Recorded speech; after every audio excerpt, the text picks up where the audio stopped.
একটা বই জানি না কার কাছে কেমন লাগবে, বাট এই বইটা পড়ে আমার মাথায় একটা মেসেজ ওই ছোটবেলায় ঢুকে গিয়েছিল যে জীবনে যাই করি আমাকে উদ্যোক্তা হইতে হবে। তো আমাদের ইন্টারমিডিয়েট লাইফে 2004-এ বন্ধুদের নিয়ে আমাদের একটা সমিতির মতো করা ছিল। তো আমি চিন্তা করলাম যে এই সমিতিটা তো আগে করে রাখছিলাম এবং ওইখানে আমরা টিউশন করে যে টাকা পয়সা জমা হইতো একটা ফান্ডও ছিল। তো 2011-তে মূলত ওই ফান্ডগুলো নিয়ে ওই কোম্পানিটা আমি জার্নি শুরু করি। মানে এমনও হয়েছে যে আমি ওই কোম্পানির ওই ফ্লোরমেট আমি ঘাড়ে করে ঢাকায় নিয়ে, আমাদের লোকাল একটা ব্রাঞ্চ ছিল, ওই দায়িত্বটা আমি পালন করতাম, ওইটাকে লিড করা। মানে অফিস পিওনের কাছ থেকে শুরু করে এমন হয়েছে যে আমি টয়লেটও ক্লিন করতেছি, এতটুকু ডেডিকেটেড ছিলাম আর কি। আজকে যে আমি বিজনেস কোচ বা হ্যাপিনেস কোচ যাই বলি, আমি মনে করি স্টার্টিংটা ওইখান থেকে আসলে।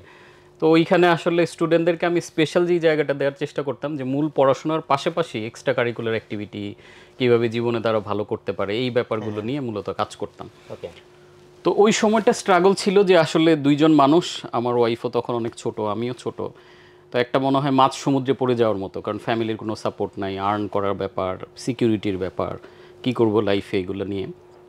তো ওই সময় একটা প্রতিষ্ঠান থেকে আসলে অফার পাই ওদের সাথে কাজ করার জন্য। তো ওই অফারটা আসলে আমি অ্যাকসেপ্ট করি এবং অ্যাকসেপ্ট করার পর যেটা হয় অ্যাজ এ জব, হ্যাঁ, প্রাইমারিলি অ্যাজ এ জব শুরু করি। কিন্তু আমার কাছে মনে হয়েছিল এটা আমার জন্য একটা অপরচুনিটি, একটা বিশাল সুযোগ, এই সুযোগটা কাজে লাগাতে হবে। এবং ওইখানে আমি একদম গাধার মতো আর কি বলা চলে, যে হার্ডওয়ার্ক যেটাকে বলে, মানে প্রচুর কাজ করি ওইখানে। কাজ করে আসলে ওই কোম্পানির ম্যানেজমেন্টের চোখে পড়ি। চোখে পড়া বলতে যে না, ছেলেটা তো ভালো করতেছে। তখন আস্তে আস্তে ওরা আমাকে পদোন্নতি দিতে দিতে একদম সেন্ট্রাল কোম্পানির বোর্ড অফ ডাইরেক্টরসের মেম্বার করে, ওরা আমাকে পার্টনার করে নেয়। এই জার্নিগুলো পরবর্তীতে আসলে ওই কোম্পানি ছেড়ে দেওয়া হয়েছে। দেন এই লার্নিংগুলো থেকে আমার কাছে মনে হয়েছে যে স্টার্টিং থেকে ডিরেক্টর হওয়া পর্যন্ত কত বছরের জার্নি ছিল এটা? এইটা অলমোস্ট 3 বছর, 3-3.5 বছর। অনেক কুইক, মানে মাত্র 3 বছরে আপনি 3 বছরে, হ্যাঁ। মানে খুব মানে এমনও হয়েছে যে আমি ওই কোম্পানির ওই ফ্লোরমেট আমি ঘাড়ে করে ঢাকায় নিয়ে, আমাদের লোকাল একটা ব্রাঞ্চ ছিল, ওই দায়িত্বটা আমি পালন করতাম, ওইটাকে লিড করা। মানে অফিস পিওনের কাছ থেকে শুরু করে এমন হয়েছে যে আমি টয়লেটও ক্লিন করতেছি, এতটুকু ডেডিকেটেড ছিলাম আর কি। এবং কি করা লাগবে ওইটাকে ডেভেলপ করার জন্য। এবং ওই কোম্পানির অনেকগুলো ব্রাঞ্চ ছিল সারা বাংলাদেশে, ওই ব্রাঞ্চগুলোর মধ্যে বেস্ট ব্রাঞ্চ হয় ওইটা। তো তখন তারা আমাকে হেড অফিসে কিছুদিনের জন্য সুযোগ দেয়। তো ওইখানে আমি কি করতাম, আমার কাজের বাইরেও এক্সট্রা এফার্ট দিতাম। এক্সট্রা এফার্ট ছিল কি, কোম্পানির সেন্ট্রাল পলিসি মেকিংয়ে, যে আমরা তো এই কাজগুলো করতেছি, এটা অ্যাড করলে কেমন হয়, এই ব্যাপারটা কোম্পানির এমডির কাছে চলে যেতাম, চেয়ারম্যানের কাছে চলে যেতাম, এমপ্লয়িরা যারা কাজ শিখতে চায় তাদেরকে। কারণ আমি ওই সময় থেকেই একটা জিনিস বুঝে গিয়েছিলাম যে লাইফে বড় হতে গেলে আমাকে লার্নিংয়ের জার্নির মধ্য দিয়ে যেতে হবে।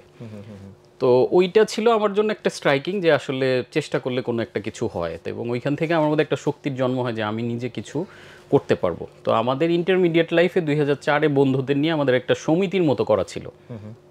তো আমি চিন্তা করলাম যে এই সমিতিটা তো আগে করে রাখছিলাম এবং ওইখানে আমরা টিউশন করে যে টাকা পয়সা জমা হইতো একটা ফান্ডও ছিল। তো 2011-তে মূলত ওই ফান্ডগুলো নিয়ে ওই কোম্পানিটা আমি জার্নি শুরু করি।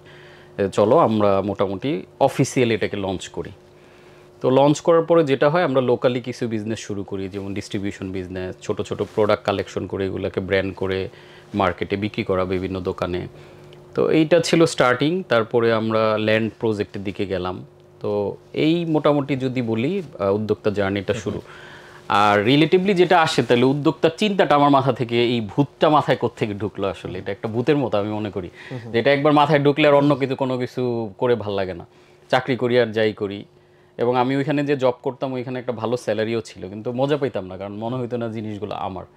এই ভূতটা আমার মাথায় প্রথম ঢোকে আমি মেট্রিক পরীক্ষা শেষ করে ওই 3 মাসে তো আমাদের একটা অফ পিরিয়ড থাকে আসলে, ওই সময় তেমন কোনো অ্যাক্টিভিটি থাকে না, আমরা কোচিং করি বা প্রস্তুতি নেই অ্যাডমিশনের।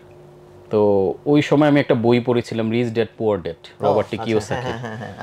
এটা আমার অনেক পছন্দের বই। হ্যাঁ, এই একটা বই জানি না কার কাছে কেমন লাগবে, বাট এই বইটা পড়ে আমার মাথায় একটা মেসেজ ওই ছোটবেলায় ঢুকে গিয়েছিল যে জীবনে যাই করি আমাকে উদ্যোক্তা হইতে হবে। এইটা একদম পিওরলি মাথায় ঢুকছে। এবং আমার ফ্যামিলি এটার কারণে হ্যাপি ছিল না আমার উপরে। তারপরে তো বিয়ে করে ফেললাম, আরও আনহ্যাপি, কারণ তাদের টার্গেট ছিল যে অ্যাজ এ স্টুডেন্ট হিসেবে ভালো ছিলাম, এলাকার ভালো স্টুডেন্ট, তুমি বিসিএস করবা আলটিমেটলি। এবং ইনফ্যাক্ট আমার ছোট ভাই বিসিএস ক্যাডার স্টিল। তো এই জিনিসটার কারণে আসলে ফ্যামিলি থেকে ডিটাচমেন্টটা আরও হয়, ছোটোবেলার ডিটাচমেন্টটাও ছিল।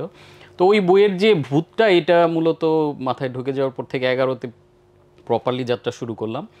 কিন্তু যেটা হয়, আমরা কোঅপারেটিভ সোসাইটি নামে করেছিলাম। এবং আপনি জানেন যে 2011-12 দিকে সোসাইটিগুলো ভালো বুমিংয়ের পর আবার হঠাৎ করে একদম মানে কি কন্ট্রোভার্সিও শুরু হয়, মান্থলি প্রফিট দেওয়া আদার্স অন্য ইস্যুর কারণে জাতীয়ভাবে জিনিসটা ক্রাশ করে, মানে এই বিজনেসটাই ফল করা শুরু করে। তো 12-র পর থেকে মূলত আমাদের এখানেও অনেকগুলো ঝামেলার আমরা সম্মুখীন হই, কারণ আমাদের কোঅপারেটিভের পলিসি ছিল যে পাবলিকের বিনিয়োগ নেওয়া হতো, ডিপিএস হোক, এমপিডিআর, বিভিন্ন প্রজেক্টের মাধ্যমে, এবং এগুলো আমরা কি করতাম, হয়তো বাজারে লোন দিতাম অথবা নিজেরা কোনো প্রজেক্টে বিনিয়োগ করতাম, তো সেটা ল্যান্ড হোক বা অন্যান্য।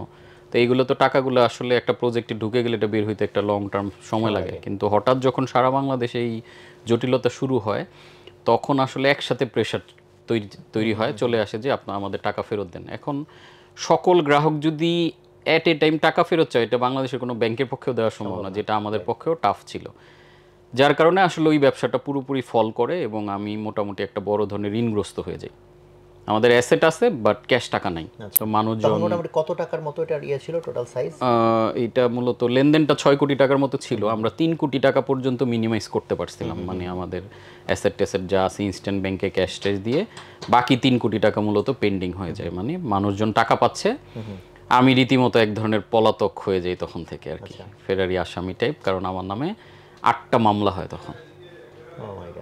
এই হলো মানে শর্টলি আমার লাইফটাকে যদি চিন্তা করি, দেন আমরা কিভাবে আবার এগুলো থেকে বের হলাম এই গল্পগুলো বলবো।